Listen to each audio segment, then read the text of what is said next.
We are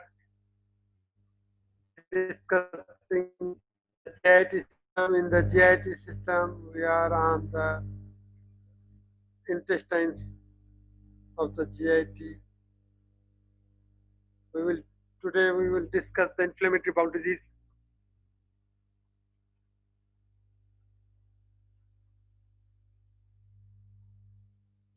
Inflammatory bowel disease is an idiopathic inflammatory intestinal disease resulting from an inappropriate immune activation to the host intestinal gut flora.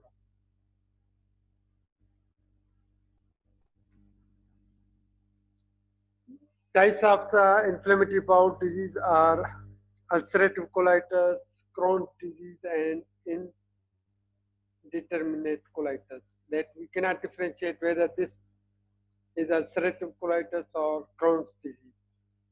There is a mixing of the features. On the basis we decide whether this patient is suffering from uh, Crohn's disease or ulcerative colitis disease.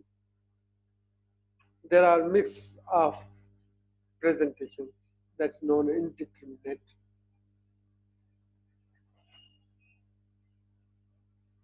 Exact causes are known. As far incidence, it is that these are the diseases of the Western countries. You will see whether Crohn's or ulcerative disease, these are more common in Western Australia, North America, Europe, but in comparison into the both diseases have lower incidence in Asia and Middle East. As far concerned the pathogenesis, genetic multifactorial. The factors which are involved in the development of the disease, I have already told, exact causes are not known, but certain factors are noted. That is that there is genetic susceptibility, there are certain host immunity factors, environmental factors involved in the development of the disease.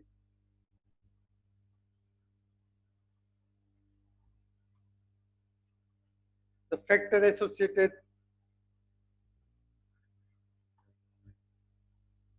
that genetically both Crohn's disease and ulcerative disease are common in Jews. 10% have a first degree relative, that is one or more close relative with inflammatory bowel disease. More common in identical twins, 40 to 50% Crohn's disease and 20 to 25% ulcerative colitis.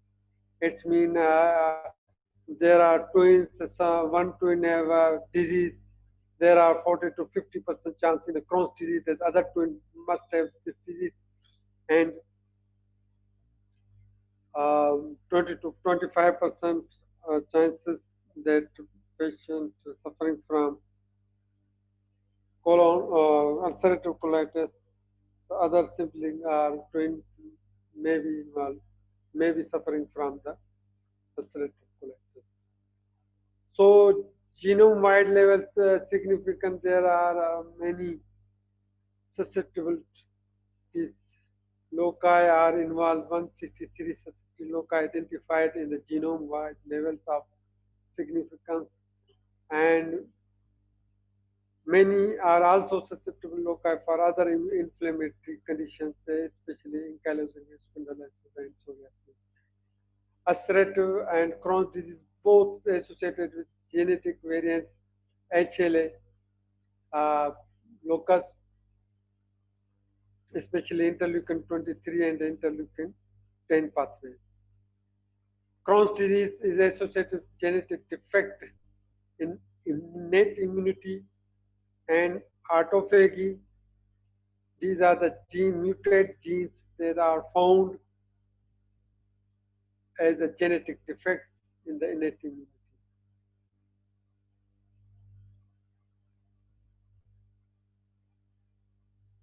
So genetic defects, different genetic defects have a different association.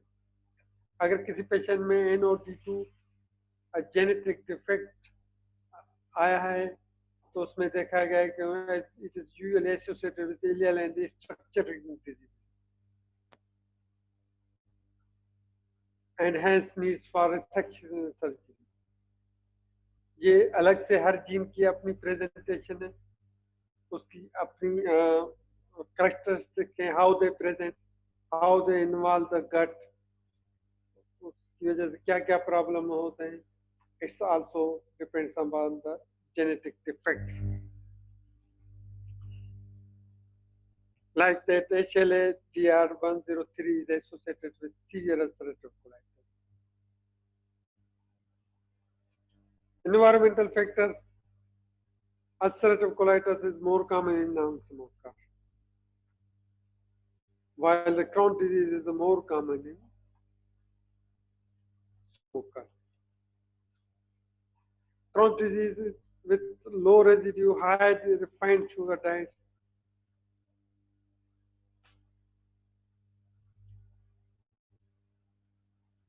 Commensal gut microbiota are altered by dysbiosis in chronic disease and ulcerative colitis.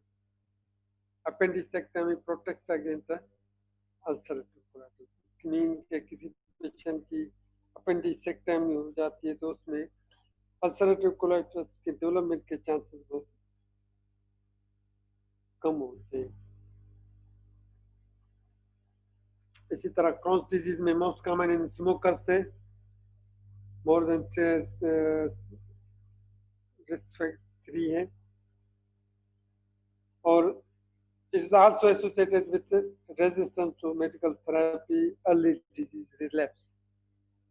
Persons who are suffering from Crohn's disease, they are smokers.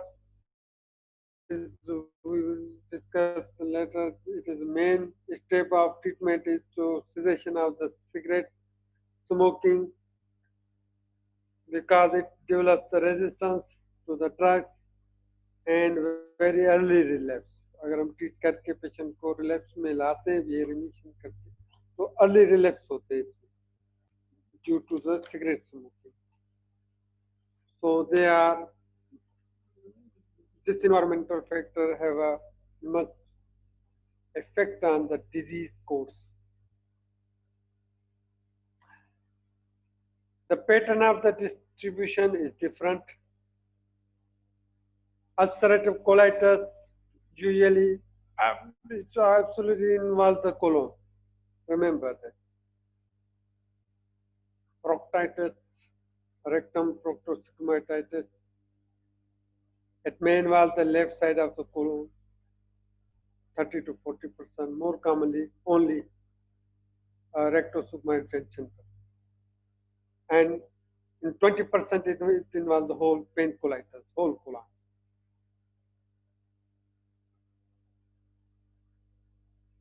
While the Crohn's disease can involve from mouth to anus, it also involves the small intestine.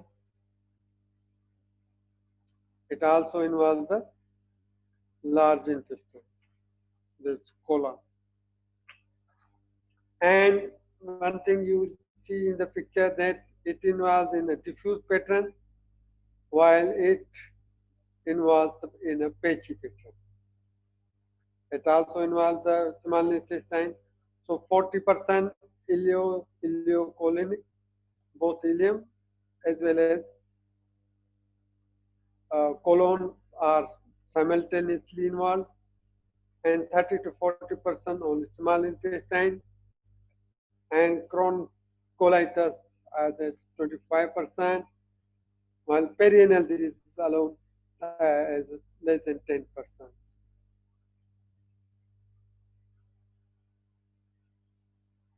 Both diseases histologically different. There is a difference. In the Crohn's disease, inflammation is very deep, while ulcerative colitis, it is mucosa. Granulomas are present on the histopathology. Goblet cells are present. Cleft abscess present is more occurs in ulcerative colitis, while these are depleted in the ulcerative colitis. So simply, ulcerative colitis is a superficial disease, while the Crohn's disease is a very deep penetrating disease. Okay, so there's a difference between the destruction pattern. You can say the destruction pattern is also different.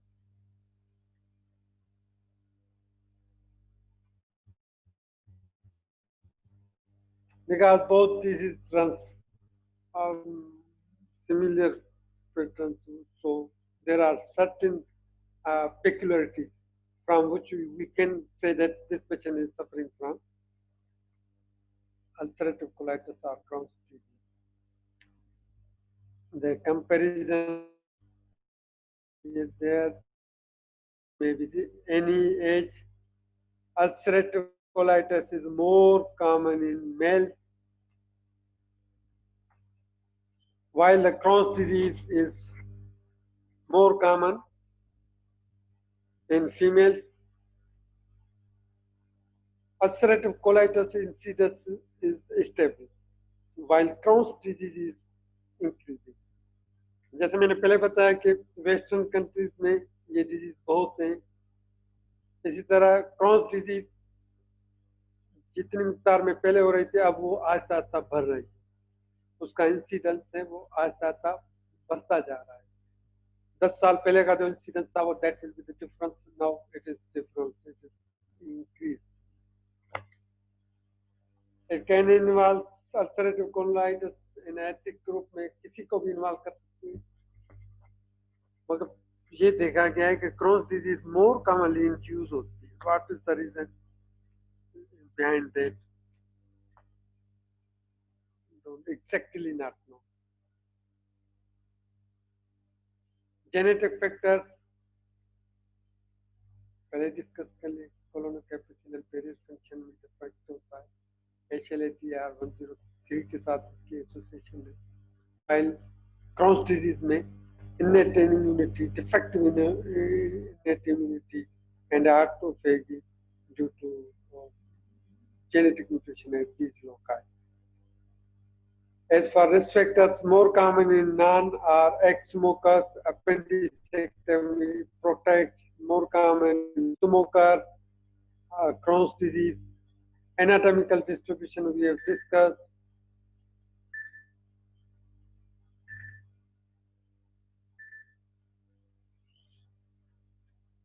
While extraintestinal manifestations are common in both, discuss the presentation. While ulcerative colitis presents bloody diarrhea. First time bloody diarrhea presentation, you should keep in mind the ulcerative colitis. While the Crohn's disease variable, pain, diarrhea, weight loss, sometimes you have a history, surgical history in these patients. कभी उन्होंने अपेंडिसेक्टमी करवाई है, कभी उनको intestinal obstruction हुआ है, उनकी diagnosis ही बाद में होती है. अगर उन्होंने कोई सर्जरी करवा ली, उसके बाद फिस्टुला फॉर्मेशन हो गई, बाद में पता चला कि ये फिस्टुला फॉर्मेशन क्यों हो रहा है, नॉन हीलिंग वुंड क्यों हो रहा है, गट का ये फिस्टुला क्यों बन रहे हैं. किसी को पेशेंट की प्रेजेंटेशन ऑब्स्ट्रक्शन के साथ होती है, को ठीक करते बाद में पता चलता है वो हील नहीं होता और डिफरेंट फिस्टुला बनना शुरू हो जाते हैं. Then surgeon no thinks about whether the patient is suffering from Crohn's disease or not. Otherwise, without complication, general diarrhea, chronic diarrhea, pain, abdominal, weight loss के साथ आएगा या nutrition deficiency के साथ patient present करता है. So Crohn's disease is little bit difficult to diagnose sometimes. Difficult to diagnose ना कहा जाए, मगर उसको सिम्टम्स की प्रेजेंटेशन वेरिएबल होती है. से 2-4 और उसके बाद उसकी कॉम्प्लिकेशन डेवलप हो, then you will come to know that something going wrong with this, then might be a Crohn's disease, fistula forming disease, और कभी एक कॉम्प्लिकेशन के साथ आइए, कभी दूसरे के साथ आइए, तो फिर इस तरह ससेप्टिबिलिटी डिजीज। हिस्टोलॉजिकली भी डिस्कस किया कि अल्सरेटिव कोलाइटिस सुपरफिशियल होती है, क्रॉन्स डिजीज जो होती है वो that deep transmitted inflammation, deep fissering ulcer। और इसी पैथोलॉजी हिस्टोलॉजिकली चेंजेस को माइंड में रखेंगे तो आपको कॉम्प्लिकेशन सामने आ जाएगी। डीप में फिशरिंग अल्सर्स हो सकते हैं, फिस्टुला फॉर्मेशन, पेची चेंजेस, ग्रेनुलोमास बनेंगे, आपको destroyed cryptitis, cryptopsis, loss of goblet cells, like that patient just bloody diarrhea के साथ आएगा, कभी पसी डिस्चार्ज के साथ आएगा, मैनेजमेंट को हम बाद में डिस्कस करेंगे। यहाँ सिर्फ मैं इतना बता दूं कि अल्सरेटिव कोलाइटिस में 5 अमीनो सैलिसिलिक एसिड को प्रायोरिटी दी जाती है, स्टार्टिंग यहाँ से की जाती है, और क्रॉन्स डिजीज में we will start from the glucocorticoid steroids and then the immunologic drugs, methotrexate, azathioprine, biological therapy, हम सीक्वेंस वाइज उसमें जाते हैं। 5 amino salicylic acids are not effective. New guidelines say they have no role in the management of Crohn's disease. While they are starting, they are good in ulcerative colitis. बाद में आते हैं तो तकरीबन से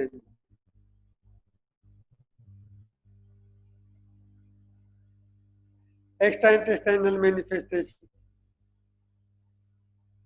When you suspect the inflammatory bowel disease, don't forget to ask about the extraintestinal manifestation, as the history is important to diagnose the case. Okay. Patient bloody diarrhea may be due to the hernias, or they may be due to the piles, hemorrhoids, any bleeding vessel, any bleeding polyp. So we will say from the history. Inflammatory signs along with bleeding PR.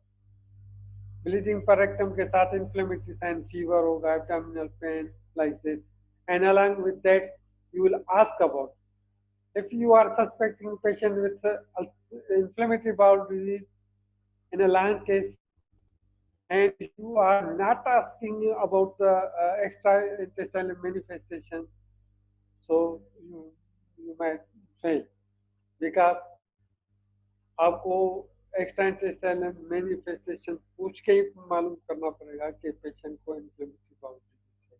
That is, you are looking for a systemic disease. So you should always ask if you are suspecting inflammatory disease, because these extraintestinal manifestations are more common in both with little variation. So मोटी बातें, eyes can be involved, joints can be involved, skin can be involved, hepatobiliary tree may be involved, renal involvement and vascular involvement. 6 चीजों को आप पहले systemic को याद रखें, then eyes में क्या होता है, यूवाइटिस है, स्क्लेराइटिस, कंजक्टिवाइटिस होती है, जॉइंट्स में पाउसियार्थराइटिस टाइप 1, पॉलीआर्टिकुलर होते हैं, पाउसियार्टिकुलर पास सिंगल जॉइंट होते हैं इसमें, एंड टाइप 2 में पॉलीआर्टिकुलर होता है, मेनी जॉइंट्स होते हैं, आर्थराइटिस, एंकाइलोसिस, स्पॉन्डिलाइटिस भी हो सकती है, इन्फ्लेमेटरी बैक पेन हो सकता है, स्किन में erythema nodosum, pyoderma gangrenosum more common, percentage wise आप देख रहे हैं कि they are more common in Crohn's disease. Skin disease is more common in Crohn's disease, even joint arthralgia is more common, while these are almost same. Biliary tree, it is also more common, and ulcerative colitis, sclerosing cholangitis is associated with ulcerative colitis. Other are chronic pancreatitis, cirrhosis, these are the uncommon, while the gallstone, they are more. तो gallstone में हमने पहले भी पढ़ चुके हैं कि क्यों होती है. मेल एब्जॉर्प्शन हमने पहले टॉपिक कर लिया है. मेल एब्जॉर्प्शन में due to male absorption, the patient, these patients are prone to develop gallstone and the renal stone. So keeping in these scenarios, the gut involvement that leads to the male absorption, that may lead to the nephrolithiasis and gallstone. And venous thrombosis is more common in ulcerative colitis. So these are the extraintestinal manifestations should keep in mind. Always you should ask in the history while you are thinking about clinical problem. आपने एक दो question जरूर पूछ रहे.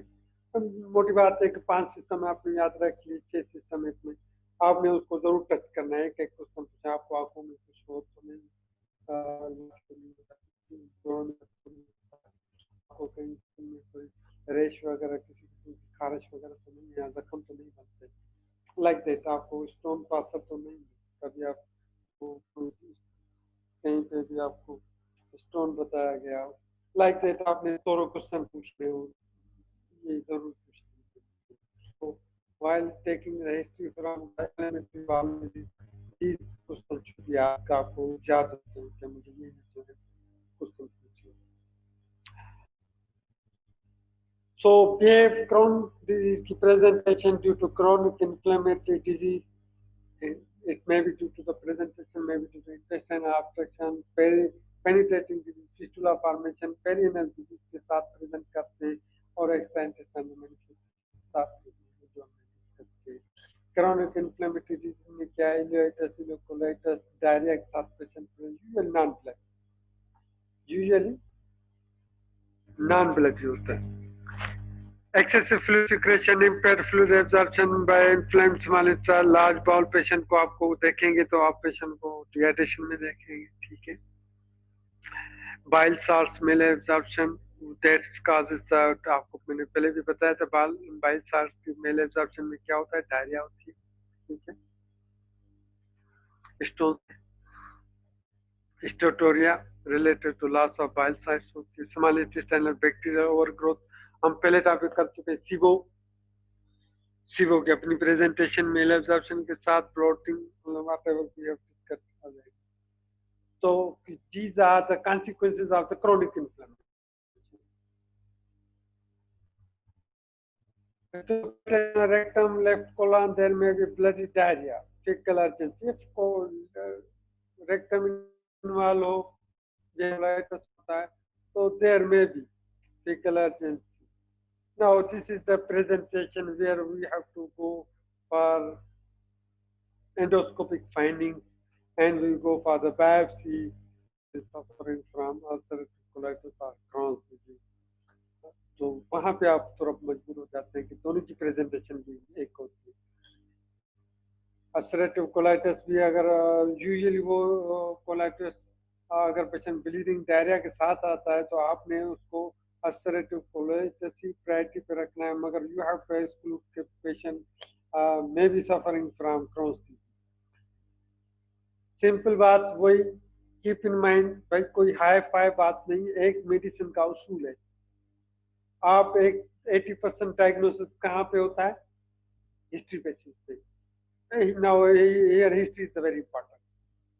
अगर bleeding पर rectum के साथ आ रहा है पेशेंट और फीमेल है और आपने उसको पहले भी सर्जरी की हिस्ट्री ले ली और मेल एब्जॉर्प्शन के सिंड्रोम से पूछ लिए हैं आपने, उसमें फीचर्स आ रहे हैं विटामिन डेफिशिएंसी यानी स्मॉल इंटेस्टाइन इन्वॉल्वमेंट की, तो देन यू शुड फर्स्ट आपके माइंड में वैसे भी यही आएगा चाहे ब्लडी डायरिया हो. बाकी हिस्ट्री को देख के आप इस चीज पे क्विकली पहुंच सकते हैं. तो भाई हिस्ट्री पे तो माफी है ही नहीं. अगर हिस्ट्री अच्छी है then you can easily differentiate from other diagnosis, differential diagnosis. आज भी यही है, पहले भी यही था. आज भी टेक्निकल दौर आ गया है, तभी भी यही चीज अभी तक वही चीज वही रह रही है. 80% डायग्नोसिस हिस्ट्री पे. ये चीजें जो भी इंटरमिक्सिंग हो रही है ना, जिसकी हिस्ट्री अच्छी होगी that will quickly solve the problem. Okay, what is going wrong? What is the diagnosis? So by history, आजकल आप घरों पे ये प्लीज हिस्ट्री बुक से पढ़ें, ठीक है, और इसकी हिस्ट्री पॉइंट लिखें कि कौन सी हिस्ट्री लेनी होगी, किस तरह मरीज से पूछेंगे और कौन कौन सी स्पेसिफिक पॉइंट्स होंगी जो जिन पे हमें ध्यान देना होगा कि ये फेवर कर रही है कि ये अल्सरेटिव कोलाइटिस है या क्रॉस डिजीज है।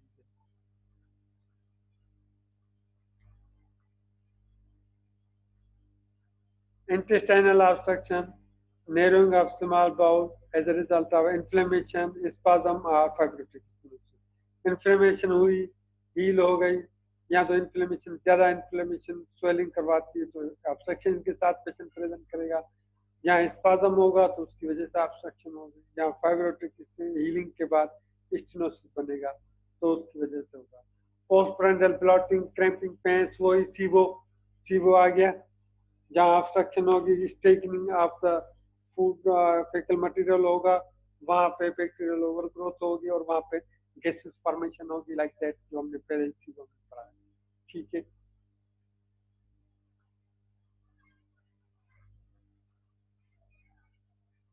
Penetrating disease by chance penetrate through the bowel, सारे गट हमारे एब्डोमिनल कैविटी में लूप सारे एक दूसरे के साथ लगे हुए हैं, एक लूप की वाल में अगर इंफेक्शन है वो उसको क्रॉस करके पेनिट्रेट करके दूसरे एडजेसेंट ऑर्गन को टच करती है और उसमें उसको इन्वॉल्व करता है, ठीक है। And that leads to the intraabdominal retroperitoneal abscess formation, fistula formation, fistula adjacent organ, small intestine with colon more commonly, ये आपस में इकट्ठे होते हैं और asymptomatic but can result in diarrhoea. ये भी मैंने उस दिन बताया था कि बैक्टीरिया एक दूसरे gut के more common, more huge amount is present in the colon. If there is any communication with the small intestine, they move to the small intestine and they cause the malabsorption, that is bacterial overgrowth, and that leads to the malnutrition. Sometimes fistula may be with the bladder, recurrent UTI के साथ patient present करते हैं, fistula to the vagina, to the malodorous drainages, fistula to the skin, usually as a surgical is caused. So quickly going, perineal disease is one third patient present, sometimes one third patient present he perineal disease के साथ करता है, जिस patient को बार बार perineal abscess हो रहे हैं, you should keep in mind, भाई one third की presentation ही Crohn's disease में, या large painful takes, anal fissures, perineal abscess और fistula formation, तो आपको ध्यान में रखना है कि भाई ये तो presentation हो सकती है Crohn's disease. Inflammation is to abdominal pain and diarrhea, obstructing large form, ठीक है, उसका हमने डिस्कस कर लिया। ऑर्गन में भी एनी अदर, उसमें एंटेरिक होता है, वेजाइको जेनिटल यूरिनरी सिस्टम यहाँ पे करीब है इसकी, लाइक दिस। स्किन मैनिफेस्टेशन, ये रिज्मोनोरोजम, पायोडोगैंग्रीनोजम, ठीक है। जब आप एग्जामिनेशन शुरू करें तो ये चीजें ध्यान में जरूर रखनी है, जनरल फिजिकल में मुझे क्या देखना है, तो keep in mind extra intestinal manifestation, you have to look for these signs. आजकल आप अपने घरों में, आपको टाइम है, आप इन्फ्लेमेटरी कोई भी टॉपिक उठाएं, उसका एग्जामिनेशन जरूर करें, how to examine this patient, what will be the findings in general physical examination, what will be the findings in the systemic examination, वो आप निकाल के उस टॉपिक के साथ रखते हैं। जब हमें इंफ्लेमेटरी बाउल डिजीज मिलेगा, how to start exam, general physical में मुझे एक्स्ट्रा इंटेस्टाइनल मैनिफेस्टेशन हिस्ट्री में पूछनी है, एग्जामिनेशन करना है तो मुझे क्या क्या चीजें ढूंढनी है, जॉइंट इन्वॉल्वमेंट है, वहाँ पर मुझे स्किन का एग्जामिनेशन करना है, मुझे आई में भी कुछ देखना है, जॉन्डिस को भी पॉसिबिलिटी मुझे देखना है क्योंकि ब्लड सिस्टम इन्वॉल्व होता है, like that you should keep in mind. और आपके पास टाइम है, मेक अ गुड यूज। आपको पता है कि just after finishing of the class आपकी जो क्लिनिकल रोटेशन होगी वो आपकी होल वार्ड ड्यूटी होगी सुबह से लेके शाम तक। तो अपने आप को स्ट्रांग बनाए, घर बैठे फारिग ना बैठे, आपके पास टाइम बहुत है। आप डिजीज वाइज उसकी जनरल फिजिकल फाइंडिंग निकालें, क्या क्या देखनी होंगी, सिस्टमिक फाइंडिंग क्या क्या देखनी होंगी, वो उस टॉपिक के साथ टच कर दें। जब भी आपको सिरोसिस का पेशेंट मिले, आप उसकी पेरिफेरल स्टिग्मेटा क्या क्या देखने, हैंड टू टो, वो आपके पास लिखे हुए होने चाहिए। भाई पेशेंट सिरोटिक है, भाई मुझे पेशेंट दिस वे के साथ आया, मुझे फिजिकल एग्जामिनेशन में ये चीजें देखी। ये आप घर पे बैठे हुए तो इस चीज पे काम करें। फाइनली यार भाई, no compromise.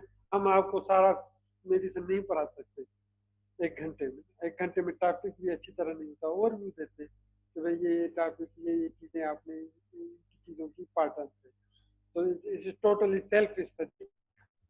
Every subject in the final year has a big beyond the limit of the lectural tutorial discussion. आपको हमेशा काम आने वाले, दिस इज द फाइनल। मैं हमेशा बोलता हूँ this is the final. Final में नो बियॉन्ड दिस टचिंग, आप पूरी मेडिसिन को टच नहीं करेंगे rest of the life until आप सब स्पेशलिस्ट में जाए। कोई सर्जरी में जाएगा, कोई मेडिसिन में जाएगा, सब स्पेशलिस्ट में चला जाएगा। तो भाई आपने आपको अच्छा डॉक्टर बनाना है तो आप सारे टॉपिक्स को थॉरोली पढ़ें और एक्स्ट्रा टाइम दें।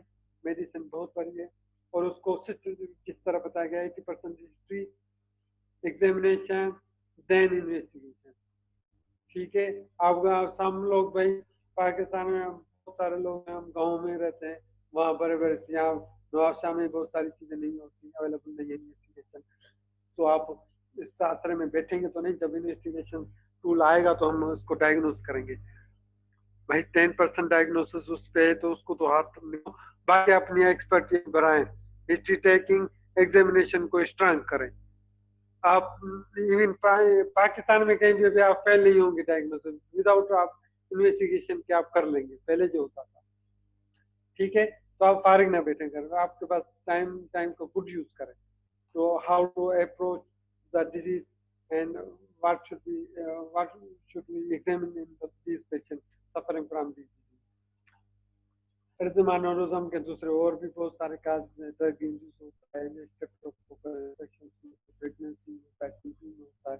तो इसकी प्रेजेंटेशन आपको बार बार या तो तस्वीरें देख के याद कर लें और पेशेंट में ढूंढने की कोशिश करें जीन में ये होती है। क्या जरूरी नहीं है कि पेशेंट को आप, अच्छा कभी कभी ये एर्जमानोरिज्म आ गया, अब आपसे पूछेंगे भाई पिक्चर आ गई, ये किस किस डिजीज में होती है, सिस्टमिक डिजीज।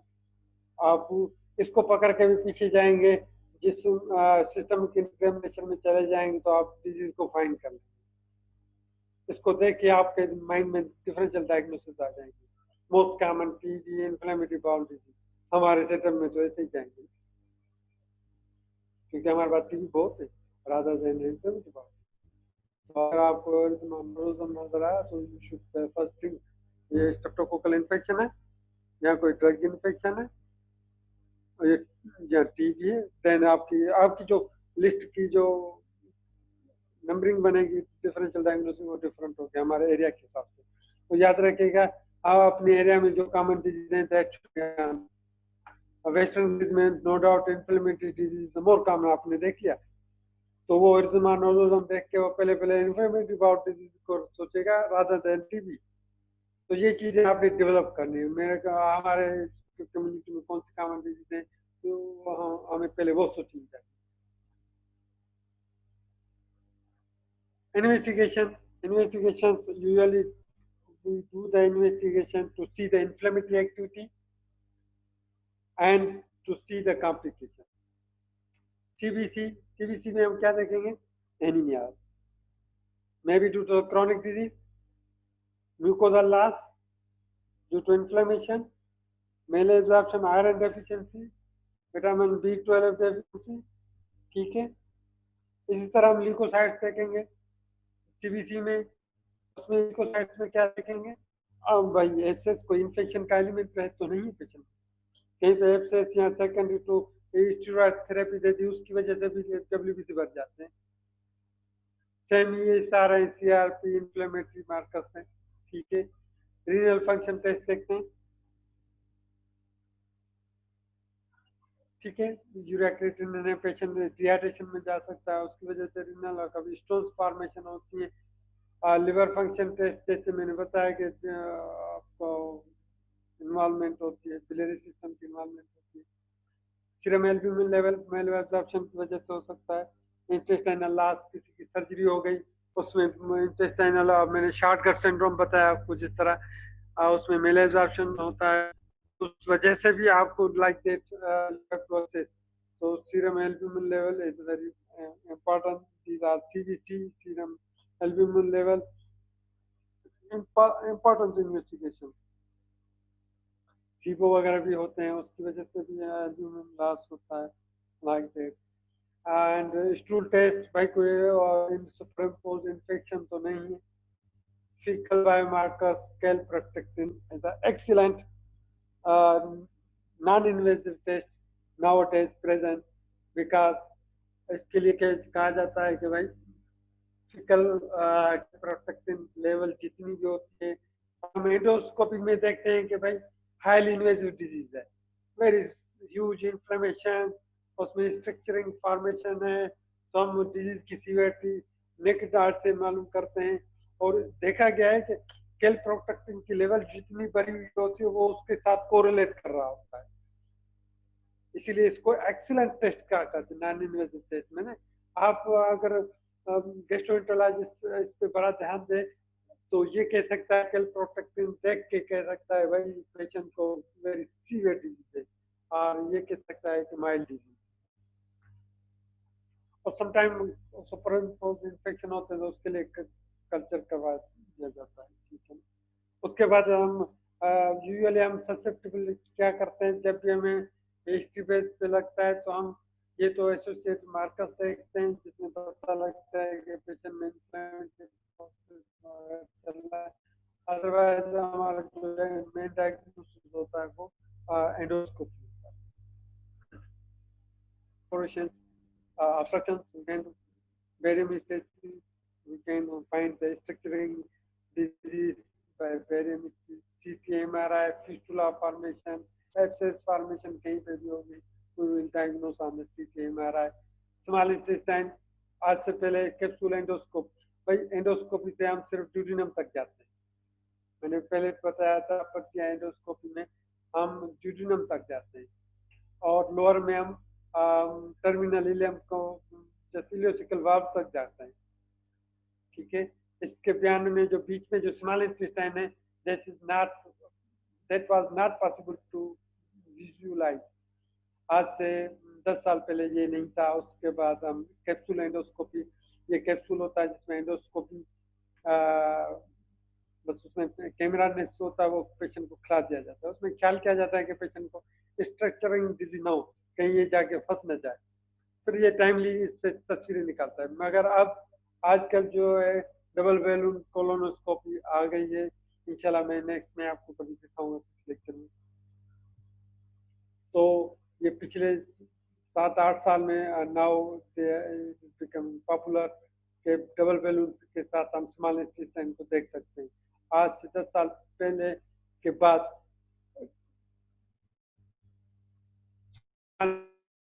देखा था, कैप्सूल एंडोस्कोपी के पहले भी किसी ने उसकी तस्वीरें नहीं देखी थी स्मॉल इंटेस्टाइन की लिविंग पर्सन में।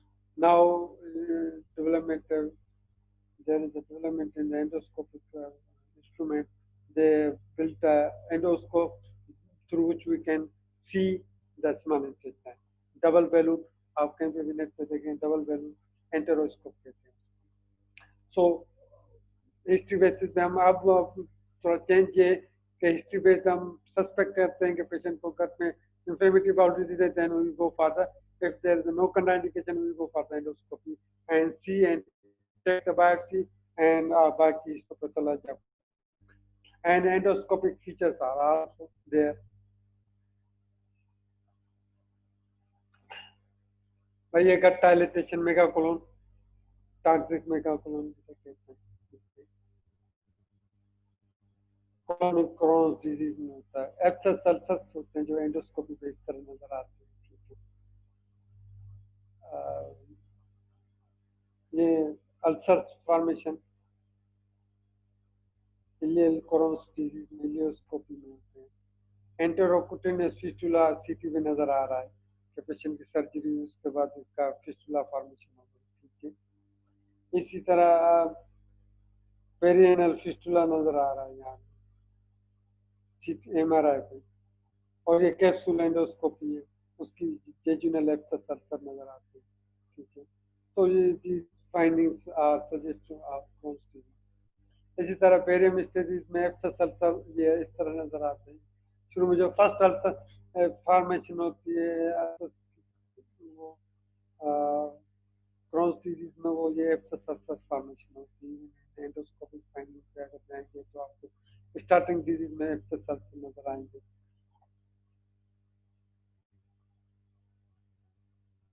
काबल स्टोन अपीयरेंस, ठीक है, ये भी आपको इसमें वेरी मिस्टेक इस तरह नजर एक्सरे पे नजर आएंगे। काबल स्टोन इस तरह की पैच इन्वॉल्वमेंट होती है। इन्फ्लेमेटरी एरिया ये नॉर्मल एरिया होते हैं, ठीक है। इन्फ्लेम्ड वर्सेस नॉर्मल एरिया ये around the inflamed. Spasm and fibrosis string sign नजर आते हैं। वेरी स्टडीज में हमें पता लगेगा कि यहाँ डायलिसिस होगा, गट है, यहाँ पे बिल्कुल स्ट्रिंग आ रहा है, यहाँ पे बिल्कुल फाइब्रोज है, that can lead to the obstruction. यहाँ तक सिग्निफिकेंट यहाँ से नहीं हो सकता है, ठीक है। इसी तरह यहाँ पे फिस्टुला फॉर्मेशन है, डायलिटेशन से ये स्ट्रिंग फॉर्मेशन आ रही है, यहाँ पे भी आ रही है। फिस्टुला फॉर्मेशन इलियोइलियल फिस्टुला, ठीक है। स्मॉल इंटेस्टाइन आपस में मिला हुआ, तो अगर स्मॉल इंटेस्टाइन के साथ है तो फीचर्स कम आते हैं। अगर हाँ स्मॉल इंटेस्टाइन की लार्ज इंटेस्टाइन के साथ हो तो फिर तो डायरिया और बैक्टीरियल ओवरग्रोथ की signs present sign. Endoscopy Crohn's disease में लाइक दैट नॉर्मली क्या होता है याद रखिएगा, नॉर्मली जो कोलोन वेस्कुलर होता है, ठीक है, और अपर जीआई में एसोफेगस नॉन वेस्कुलर होता है। डिफरेंस है नॉर्मली, इसमें वेस्कुलर कोई भी इंफेक्शन होगी तो इसकी वेस्कुलरिटी लॉस होगी, उसके बाद ये इन्फ्लेम्ड होगा, फिर ज्यादा इन्फ्लेम्ड होगा तो उसमें सूडोपोलिस बनते हैं, जस्ट लाइक दैट के बाद लॉस ऑफ वेस्कुलरिटी, इरिथमेटस, इन्फ्लेमेटरी और सूडोपोलिस बनते हैं और हेमरेजिक आते हैं, ठीक है। तो ये नॉर्मल है और ये तो कॉम्प्लिकेशन हमने पहले डिस्कस कर ली। डिफरेंट फिस्टुला फॉर्मेशन कुछ भी हो सकते हैं। पेरिएनल डिजीज में हमने डिस्कस कर ली, और मैलिग्नेंसी और मेल एब्जॉर्प्शन की एसोसिएशन है, और Crohn's डिजीज लॉन्ग टर्म के लिए रहेगी तो उसमें मैलिग्नेंसी का चांस होता है। मेल एब्जॉर्प्शन भी आप समझते हैं कि इसके काजेस होते हैं, म्यूकोसा इन्वॉल्व हो गई, डिस्ट्रॉय हो गई, एब्जॉर्प्शन नहीं होगी, मेल एब्जॉर्प्शन के साथ प्रेजेंट करेगा। तो कीप इन माइंड कि जरूरी नहीं कि पेशेंट की फिस्टुला और वो मेल एब्जॉर्प्शन की साइन पे आप एग्जामिनेशन पे ढूंढें। Differential diagnosis of small bowel Crohn's disease. Other causes are right leg fossa, mass, fecal carcinoma, appendicular abscess, infections जैसे tuberculosis, mesenteric adenitis, pelvic inflammatory disease, lymphoma। ये inflammatory signs जो presentation होती है वो इनकी भी होती है, मगर इसमें आप वही देखेंगे सेम थिंग, हिस्ट्री अच्छी होती है, पेशेंट को आप हिस्ट्री आपको देगा, उसमें मेल एब्जॉर्प्शन के इनमें भी हो सकती है, नो डाउट, मगर वो जो एक्स्ट्रा इंटेस्टाइनल मैनिफेस्टेशन है वो इन डिजीज में कम मिलेगी।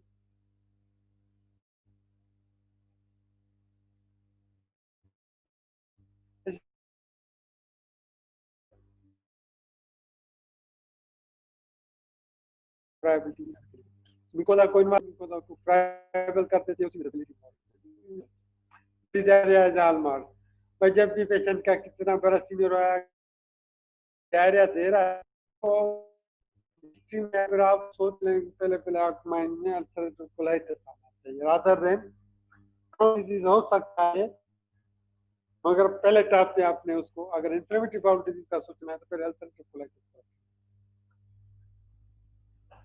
फिजिकल अर्जेंसी मालूम करने में दर्द होता है, कहते हैं physical focus on volume status, look for peritoneal inflammation, reproductive inflammation, and endoscopy. Ulcerative colitis की सीवियरिटी में उसके कुछ फीचर्स हैं जिनको जब भी अल्सरेटिव कोलाइटिस आप सस्पेक्ट करें तो now next step is what is the severity, mild moderate severe, इसमें पैरामीटर्स जो भी देखे जाएंगे बहुत। और ये question this should be the question, आप इसमें कुछ हिस्ट्री के क्वेश्चन होंगे तो याद रखें अल्सरेटिव कोलाइटिस क्वेश्चन है तो आप उससे कुछ सवाल पूछेंगे। बाउल की फ्रीक्वेंसी लाजमी पूछनी है क्योंकि this is the you are going to categorizing the patient whether mild, moderate or severe. Daily frequency, blood in stool, पहले याद करने का तरीका हमेशा याद रखिएगा, तो जो पैरामीटर्स हैं उनको याद रखा करें, फिर उनकी जो रिजल्ट हैं वो बाद में आप कर सकते हैं आराम से। जो इसमें 10 पैरामीटर्स हैं, पहले आपको ये होगा 10 पैरामीटर्स मुझे देखने, कुछ हिस्ट्री के होंगे, कुछ इन्वेस्टिगेशन के, कुछ होंगे लाइक दिस, इसको आप डिवाइड किया करें। और ये ऑर्गेनाइजेशन आपको आनी चाहिए, फाइनल ईयर है तो चीज़ों को ऑर्गेनाइज करके एग्जाम में बताया, जब भी कोई क्वेश्चन हो तो उसको ऑर्गेनाइज करके हिस्ट्री की पॉइंट अलग हो, एग्जामिनेशन की बताया करें, फिर आप इन्वेस्टिगेशन की पॉइंट बताया करें। तो इसके बाद आपने फ्रीक्वेंसी बाउल ब्लड स्टूल का पूछेंगे, एग्जामिनेशन स्टूल वॉल्यूम कैसा है, पल्स टेम्परेचर देखेंगे, इन्वेस्टिगेशन में क्या देखेंगे, हीमोग्लोबिन को हम देखेंगे, ESR, serum albumin, chest microscope की फाइंडिंग, 10 चीजें जो आपको देखनी, ठीक है। क्विकली गो थ्रू करता हूँ, बाद में आप आराम से देख लीजिएगा। तो दैट में माइल्ड में frequency less than 4, moderate 4 to 6, more than 6, ठीक है। इसी तरह पल्स की भी इंपॉर्टेंस है, लेस देन 90, मोर देन 90, और टेम्परेचर यूजुअली सीवियर में प्रेजेंट होता है, अदर माइल्ड मॉडरेट में नॉर्मल मिलता है, ठीक है। ब्लड इंस्टीट्यूट तीनों में more in severe, so may be small in mild disease. So भाई अल्सरेटिव कोलाइटिस को जब डायग्नोज करें उसके बाद दूसरा काम क्या है, व्हाट इज द एंडोस्कोपिक में मैंने पहले ही बताया, नॉर्मली कोलोन में हम क्या देखते हैं, वेस्कुलर मास देखते हैं, आपकी वेस्कुलर रिदमेटस होता है, क्रिमिनलिटी, फ्राइबिलिटी का मतलब ये है कि आप एकदम कर रहे हैं, थोड़ा टच हुआ तो थोड़ा उसमें इरोजन आ जाए, ठीक है ना, तो टचिंग से वो फ्राइबल होता है, थोड़ी टच से ब्लीड करेगा। और इसमें देखें आपको वैसे एयर भरने से आपको नो वेस्कुलर मार्क एरिथमिया है, ठीक है, अल्सर नहीं है, तो अल्सर यहाँ पे नजर आएंगे, अल्सर आ रहे, कितना ब्लीड कर रहा है। ऐसी कंडीशन में जब हम स्कोप डाल के देखते हैं तो सीवियर में कंट्राइंडिकेटेड होता है, क्योंकि पेशेंट सीवियर डिजीज में परफोरेट, तो आप एयर से भरेंगे, एक बलून हो बिल्कुल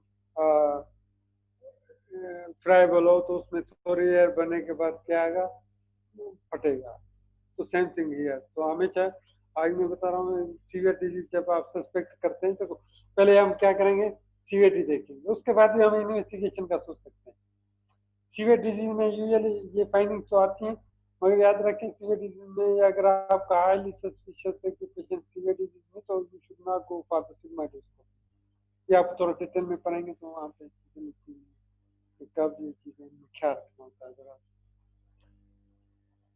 इन्वेस्टिगेशन का भी वही सीबीसी, ये सीरम एल्ब्यूमिन, टारगेट हमारा क्या है, to see the inflammatory activity and complication, to see the complication. And complication में वही malabsorption like that, anaemia, bleeding हो रही तो एनीमिया, डिहाइड्रेशन कितनी है like that, plain abdominal x-ray में मेगाकोलोम हो सकता है, x-ray endoscopy should not be perform in patient with pulmonary disease because of risk of perforation, otherwise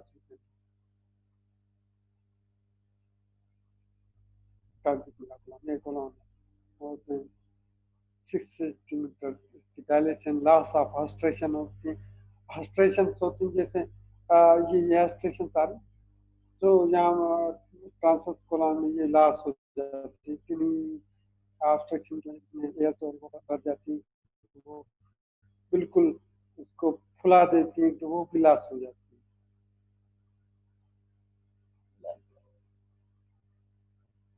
इतना बड़ा इस तरह की प्रेजेंटेशन सीधी स्क्रीन पे देखेंगे तो करने का आएगा। लॉस ऑफ ऑस्ट्रिया ट्यूबुलराइजेशन कहते हैं। Toxic megacolon colonic cancer have disease more than 80 years. Sclerosing cholangiocarcinoma मैंने पहले बताया कि भाई इसके साथ एसोसिएशन होती है, फाइब्रोसिस होती है। तो ये नहीं साथ साथ में आपको ये चीजें भी देखना है कि अदर सिस्टम वाले कहीं वो तो प्रेजेंटेशन ज्यादा नहीं कर रहा। ओवरऑल दोनों डिजीज में ट्रीटमेंट का गोल्स वही है, रिमिशन, डिप्रेमिशन एंड सस्टेन कंट्रोल करना है। एक क्लिनिकल पैरामीटर्स में पेशेंट के सिम्टम्स को रिलीव करना है। एंडोस्कोपी अगर किए तो उसको चेक करना है, उसको इम्प्रूवमेंट आनी चाहिए। मिकोजा में अल्सर से उसकी हीलिंग हमारा टारगेट है कि वो हील हो जाए। जब हम ट्रीट करेंगे, ट्रीट करने के बाद इन चीजों को रिवाइज करके देखेंगे। भाई पैरामीटर जो भी रखेंगे ना, आप गोल रखें, पैरामीटर्स रखें, आउटकम, ये तीनों चीजें हम में सामने रखते हैं। मेरा मकसद क्या है, इस पेशेंट को डिजीज को अगर क्यूरेबल है तो मेरा टारगेट नहीं होगा, मैं दवाई देकर इसको क्योर करूँ। अगर क्योर नहीं कर सकता तो फिर मैं क्या कर सकता हूँ, डिजीज की सीवियरिटी कम रहे, उसका इंडिकेटर क्या होगा, पेशेंट के सिम्टम्स। अगर कोई इन्वेस्टिगेशन बहुत डिस्टोरिएटेड है, उसको फॉलो में देखना है वो चीज इंप्रूव हो रही या नहीं हो रही। ठीक है, just like in this case कि भाई आप एंडोस्कोपी करके देखेंगे बिकॉज में हीलिंग हो रही है या नहीं हो रही। इसी तरह पेशेंट में आउटकम है, पेशेंट की improve quality of life, reduce hospitalisation और सर्जरी से अवॉइड करें।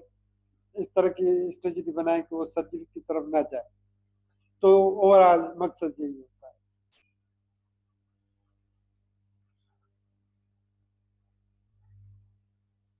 So symptomatic improvement, reduction in disease progress as a complication, discontinue the smoking। मैंने पहले भी बताया भाई स्मोकिंग ड्रग रेजिस्टेंस डेवलप करता है और अर्ली रिलैप्स करवाता है, that should be stop.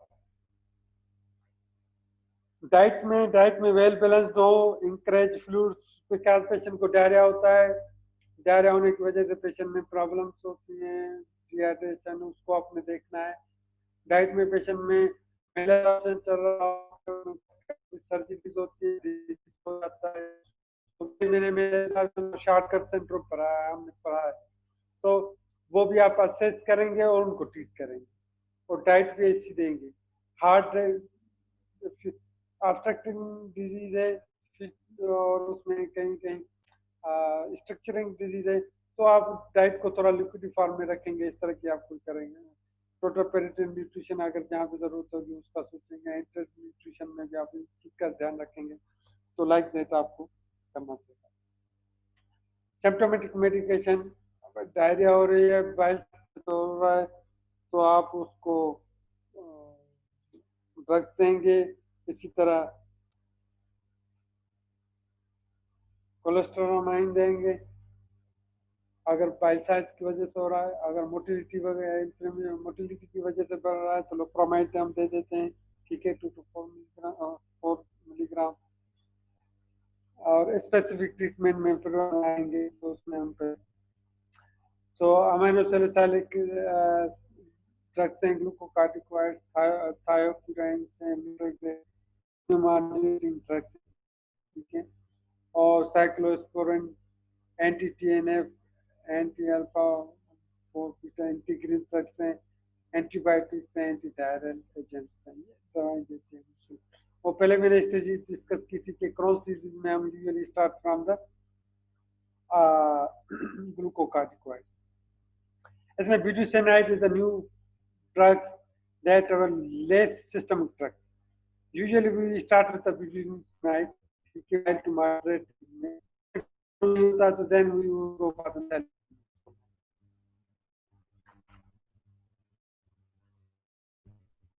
Steroid जब भी हम देते हैं पहले हाई डोज देते हैं, फिर उसको टेपर करते हैं, ठीक है।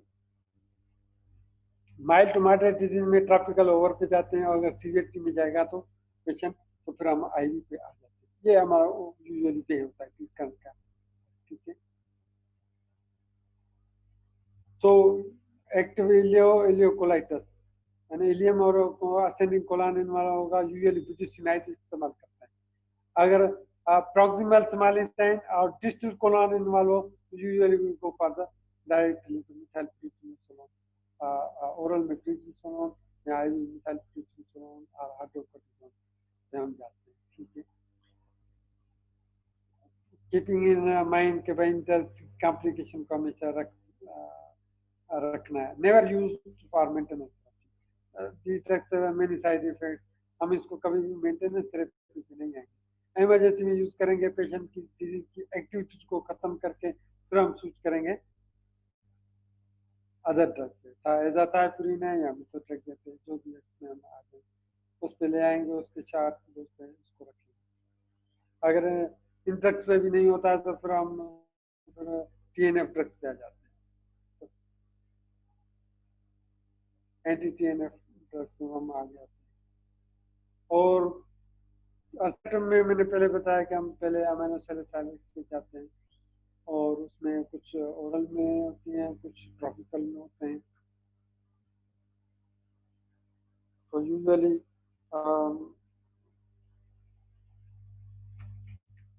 अल्सरेटिव कोलाइटिस में हम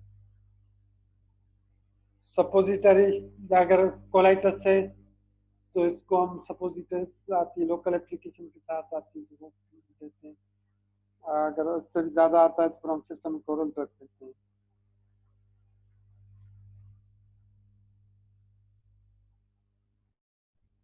एंड देन उससे भी फायदा नहीं होता है तो फिर हम स्टेरॉइड पे आते हैं, फिर हम इम्यूनोमॉड्यूलेटिंग ड्रग पे जाता है, फिर इम्यूनोथेरेपी पे जाते हैं। एंटीबायोटिक एसोसिएटेड पेरिनल डिजीज जब से आ गई तो useful in perianal Crohn disease, pouchitis, major concern peripheral neuropathy, lung episodical infection आते हैं तो उसको ट्रीट करते हैं। एंटीडायरल ड्रग चाहिए तो सिम्प्टोमेटिक ट्रीटमेंट। अगर सीवियर फुलमिनेंट अल्सरेटिव कोलाइटिस है, ट्रांसमिशन डिवाइस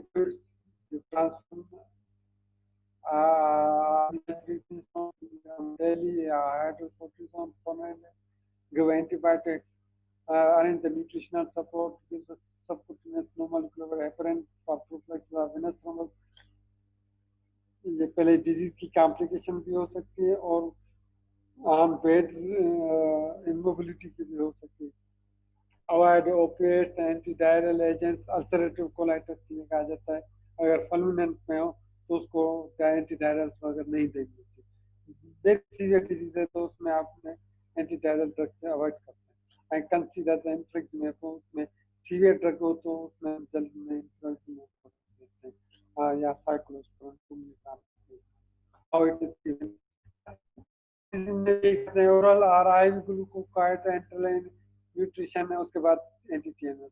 मेंटेनेंस थेरेपी में हमने इन ड्रग में से कोई ड्रग रखी है जिसमें लेट साइड ड्रग, उसके बाद फिर हम अगर नहीं आते हैं तो फिर हम ये पेरिनल के लिए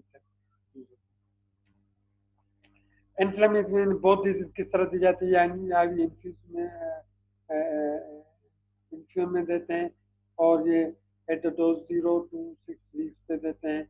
उसके बाद हम 8 वीकली मेंटेनेंस देर आफ्टर देते रहते हैं डिजीज के लिए, कि हर 2 महीने बाद एक इंजेक्शन लगता है पेशेंट की। और टारगेट हमारा वही होते हैं कि पेशेंट को भाई हॉस्पिटलाइजेशन नहीं होनी चाहिए, उसका लाइफ स्टाइल और रूटीन लाइफ डिस्टर्ब ना हो, वो अपने काम काज कर सके। इस तरह की स्ट्रेटेजी बना के हम अपनी ड्रग की चॉइस बाद में बनाएंगे। ठीक है, ये इस तरह के किसी चीज से फायदा नहीं हो रहा तो then we will jump to the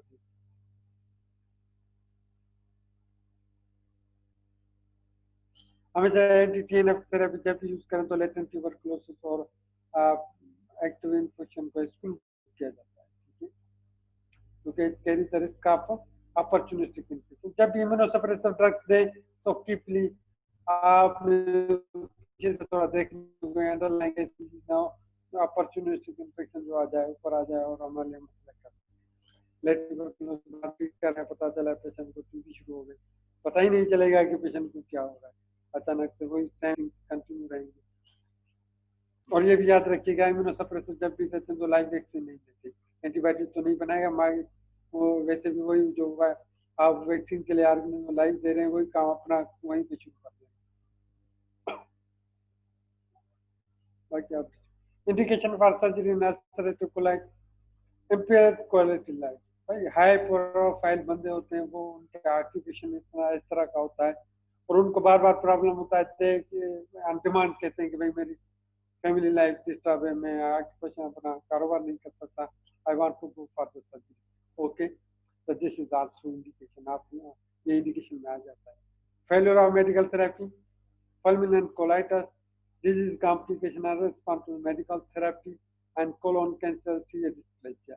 ये तो वैसे ही है और ये देखें कि impaired quality of life is also indication। अगर ऑन डिमांड कोई हाई प्रोफाइल का सदस्य होगा उसको प्रॉब्लम होगा वो तो कहेगा भाई मुझे ये सिम्टम्स है, हाई प्रोफाइल बनना, मुझे एक साइड पे करें।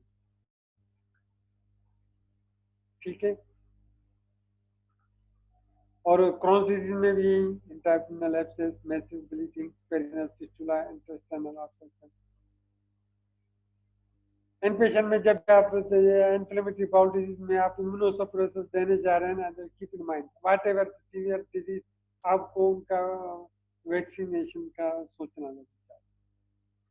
जब भी कोई भी किसी भी तरह ये ओवरऑल यूजफुल है कि वैक्सीन आप पढ़ेंगे ना, अब आपने बुक में वैक्सीनेशन उसके नीचे लिखा हुआ है कि कोमोबिड जो होते हैं उनमें लाजमी की जाती है, CCF है, सोटिक है, डायबिटिक पेशेंट्स हैं, इनमें वो कोशिश करके वो वैक्सीनेशन लाजमी।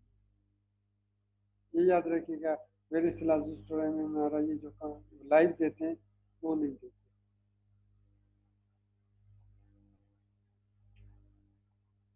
अगर आप ड्रग्स दे रहे हैं तो भाई ड्रग्स के साइड इफेक्ट को भी बात करते रहना, ये which is the part of the management.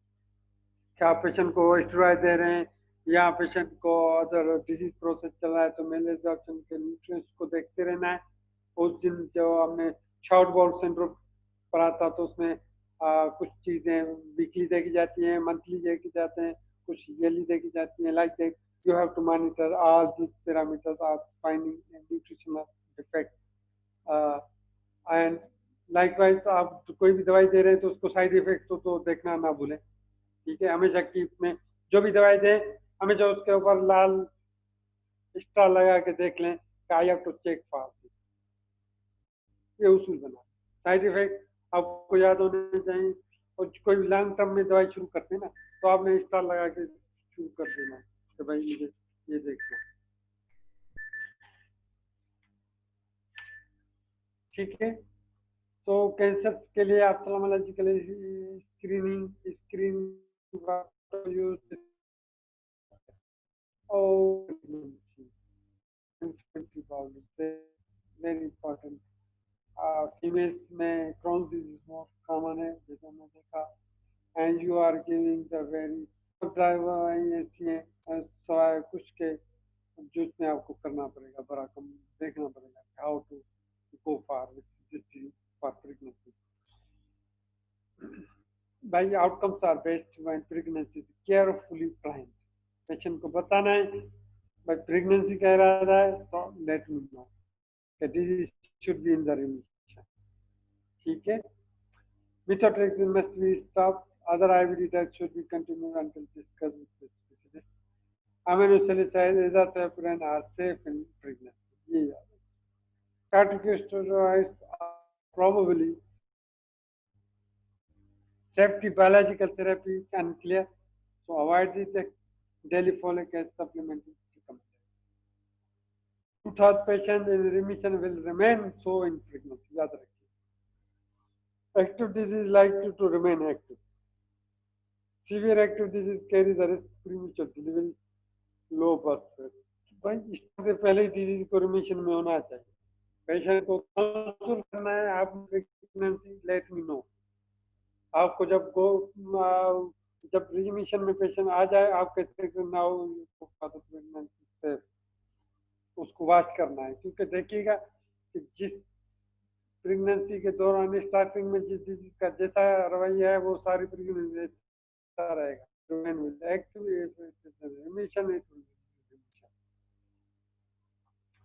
अगर जरूरत पड़े एंडोस्कोपी तो फ्लैग एंडोस्कोपी पर फर्स्ट इन्वेस्टमेंट कर सकते हैं, except should be available. Colonoscopy can be perform safety with the potential benefit, अगर जरूरत है बहुत तो फिर आप कर सकते हैं. During never care need careful discussion between patient, guest, and obstetrician. Normal vaginal delivery possible for the most of the patient. ये याद रखिए. ये नहीं है कि इन्फ्लेमेटरी बाउल डिजीज है टका टक करके इसको सीधा किल करना. हाँ, पेशेंट जिसमें प्रिफर्ड और पेरिनेल क्रॉन डिजीज, इलियोएनल पाउच हो, reduced pelvic floor डैमेज, उसमें फिर जब पेल्विक फ्लोर के डैमेज के चांसेस होते हैं तो then you should go for the C-section. Breastfeeding safe, does not exacerbate IBC. Risk to the baby from drugs is limited, moderate, हम कहते हैं कि इंसान है safe, probably safe है, मैं जितना a patient should discuss breastfeeding and drug therapy carefully with their doctor. This is the end. Any question?